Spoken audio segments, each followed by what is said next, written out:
Ari, I'm thinking back to the day that we learned that USC was headed to the Big Ten. Oh, we're going to start the video this way? We are going to start the video this way. When we learned that USC was headed to the Big Ten, Lincoln Riley was coming in, new coach, all kinds of hope abounded.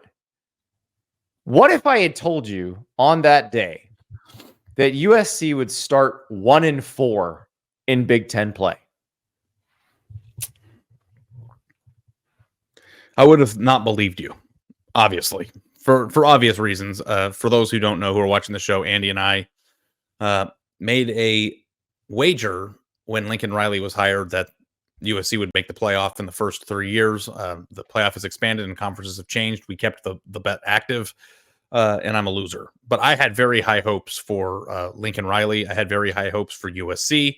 I think that there was a concern, obviously, with the way that things had gone with USC for the first 2 years of his tenure in the Pac-12 defensively, that this would be a pretty hard stylistic issue for them. I don't know if that's the reason you perceive them to be losing, but I did not think that, and I talked about this tweet on our show on Saturday night, and I forgot to credit Chris Vanini, and he texted me all angry about it, but it was funny.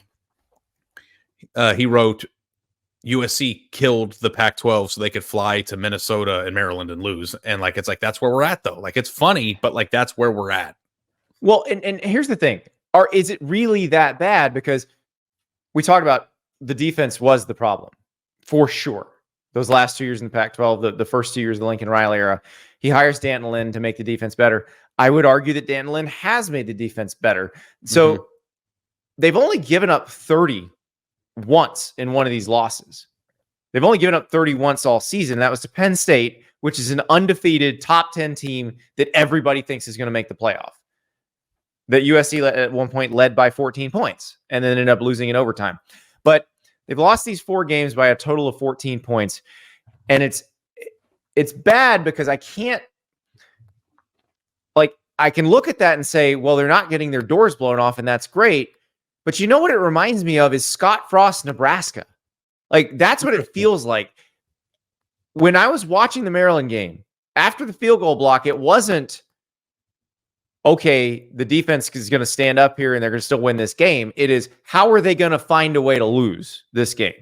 And Maryland's next to last touchdown felt like a classic Pac-12 SC touchdown allow, where the guy essentially ran through 11 arm tackles to get into the end zone.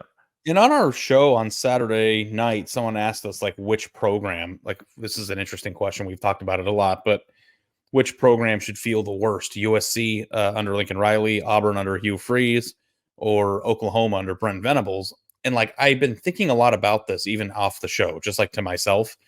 And I'm trying to decide if this USC situation, though it stinks to be a USC fan right now, is better than it would have been if they were losing these games because their defense was still terrible. You fixed something that was the hallmark of your coaching ailment, right? Everybody just thought no matter what Lincoln Riley does, he'll never coach defense properly, recruit the right players to fill the defense in the top 40 or the top 30. And you see that they made a huge step forward from an absolute disaster of a unit last year with Danton Lynn. So you feel good about him identifying, albeit a year too late, that they have an issue defensively and fixing it. But then on the other hand, it's well, if that's fixed or at least much improved, then what's the issue now? And it is an interesting thing. I never thought about that Scott Frost comparison, but it does kind of feel like they're losing. The way that they lost to Michigan was the way Scott Frost would have lost a game. I think that makes sense. So that's the issue now. What is worse? It's just having a bad defense still and not figuring it out yet, or fixing the defense and making it much better and still being like this? Yeah, and the other question is, if you get another Lincoln Riley Heisman type quarterback, does that fix everything? And obviously, they're hoping Julian Lewis, the big time recruit from Georgia, who's been committed to them for a while, they're hoping he sticks. Indiana and Colorado are hard after him, and I can't even believe that sentence came out of my mouth that USC might be worried about Indiana or Colorado poaching their quarterback recruit, but that's the world we live in right now. Ari, our friend George Stoya from Soonerscoop.com posed a really interesting question. Now, I think he was more trying to put Oklahoma fans in a blender because that's his audience. But do you think if Lincoln Riley and Oklahoma could go back in time, they'd do it all over? Meaning that Lincoln Riley would just stay in Norman, somebody else would go to USC, and this would be very different. And I've been fascinated by this question since I saw it on Sunday morning. Like, if Lincoln Riley had stayed at Oklahoma, where would USC be now? Who would they have hired? Would they? Because if we think back to that time, Lincoln Riley and Brian Kelly at the time, they don't anymore, but at the time had the same agent, Trace Armstrong. And so he was involved in setting up both those moves. Kelly from Notre Dame to LSU, Riley from Oklahoma to USC. Like, what if Brian Kelly had wound up at USC and Lincoln Riley had stayed at Oklahoma? Yeah. Do you think USC would USC be what LSU is now?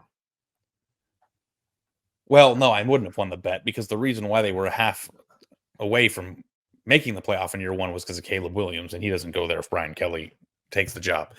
I think that Brian Kelly would have stabilized that place.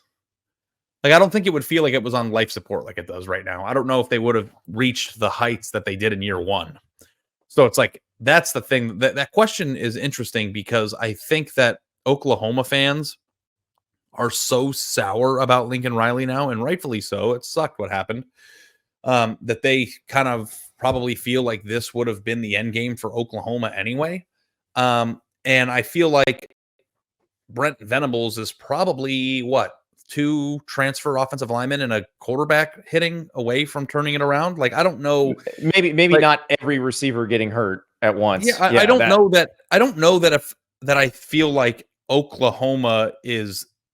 It's a pretty uncomfortable situation, but I don't know that Oklahoma I feel like is in a very bad situation. They're in an acutely bad situation right now. From a chronic standpoint, I don't think Oklahoma has as much to worry about. I think Oklahoma is something that can be fixed year over year. Like, USC seems to be the same thing. Like, something's happening every year. When you wrote the column, you and I went to the Pac-12 championship game 2 years ago and covered the USC-Utah game together. Yep. And I thought you wrote a very good column about how Lincoln Riley, if he's going to be a serious coach, needs to do something about his defensive staff and coaching it differently. And, you remember what you wrote. And they fixed it. They did that. But the thing that I think is interesting about this current situation with USC is that last year you could draw a straight line from problem to solution.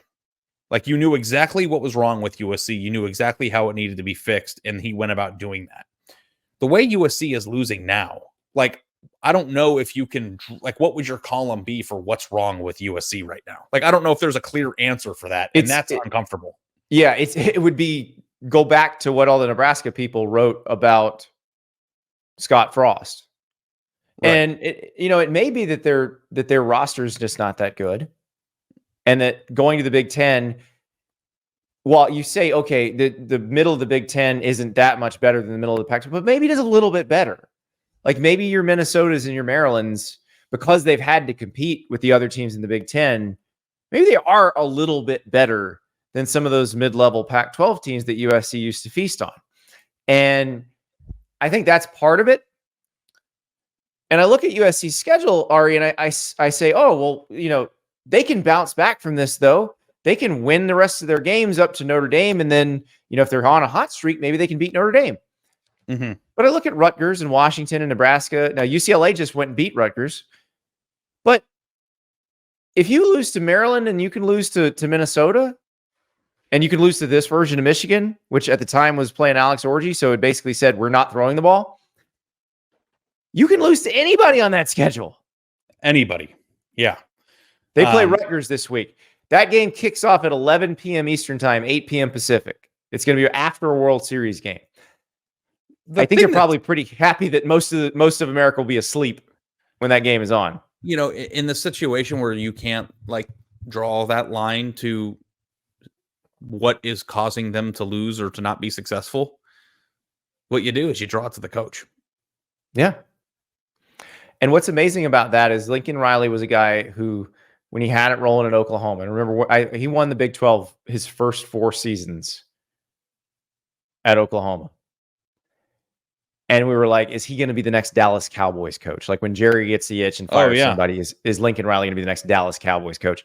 That escape valve is gone. Like there's no NFL team that's going to hire Lincoln Riley to be his head coach right now. They're stuck with each other because they owe him a lot of money and there's not anybody clamoring to hire him. So they're going to have to figure this out because I don't think they have A&M type money. Yeah, to pay like Jimbo Fisher to, when A&M wanted Jimbo Fisher to go away. Yeah, so definitely a team to track. I just wish I had a identifiable solution to this. And I think probably if you're a USC fan, that is what's most maddening is that this time there's not just one thing. It's a terrible defense. If they just fix the defense. This time it's a mix of things because sometimes it's the defense, but sometimes it's the offense, sometimes it's turnovers, sometimes it's coaching decisions. If USC goes for it on 4th and 1 and they just decide to out-athlete Maryland and gain a yard, we're not having this discussion today. They've won the game. Yes, sir. After the game, Lincoln Riley made an opening statement in his press conference after the Maryland game. Did you watch this?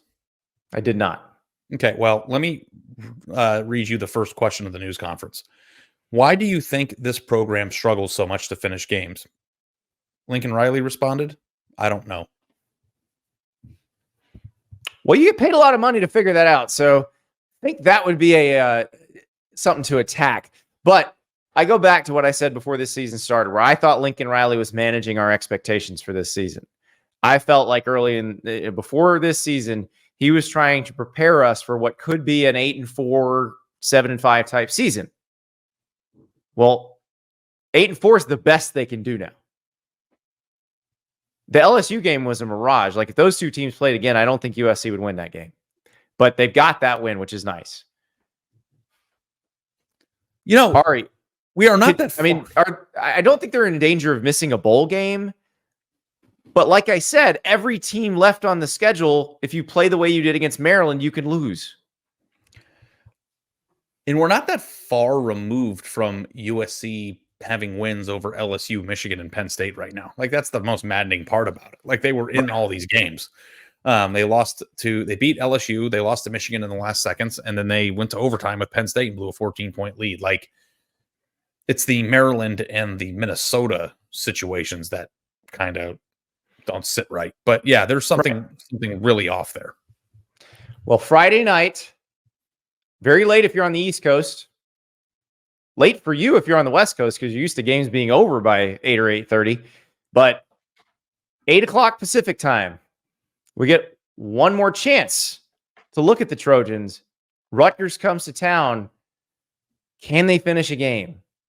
It's mystifying that they can't seem to get that done. But, Ari, I will be watching because something always happens.